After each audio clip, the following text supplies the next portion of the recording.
Dolphin safari आणि म्हातारीची चूळ बघायला जाताना ही चूक करू नका, नाहीतर हालत अशी होईल.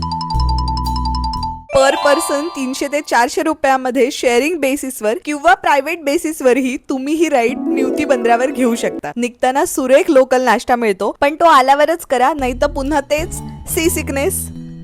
तर या बोट राईड मध्ये भन्नाट मजा आली. या 3 ते 4 तासांच्या कमाल बोट राईड मध्ये गाईड सोबतच बरेच एक्झॉटिक आयलँड्स, पोर्तुगीज कालीन स्ट्रक्चर्स, लाईट हाऊसेस आणि तसंच इथल्या नॅचरल हॅबिटॅट बद्दल आपल्याला ते माहिती सांगतात. आणि त्याचबरोबर आपल्याला व्हिएतनाम आणि बाली सारखे बरेच सिनिक पॉइंट्स अनुभवायला मिळतात. बरे पहाटे लवकर जा, आम्ही लेट गेलो होतो आणि त्यामुळे उन्हाचा बराच त्रास झाला. ओहोटीमुळे म्हातारीची चूळ पण नाही दिसली आणि आता डॉल्फिन्सही नाही दिसणार म्हणून नाराज होतच होतो की इतक्या 30-35 डॉल्फिनचा झुंड आला. तो इतका सुरेख आणि अविस्मरणीय अनुभव होता की आमदार नितेश राणेंनी देखील याचा दखल घेणारा हा क्षण पोस्ट केला होता. बरं, हे सगळं हवामानावर डिपेंड असतं, सो यायच्या अगोदर लोकल लोकांना कॉल करून या. कोकणात फिरायचा प्लॅन झाला तर ही सफर नक्की अनुभवा. अधिक माहितीसाठी डिटेल्स असं कमेंट करा. मला फॉलो करायला विसरू नका. भेटू, बाय.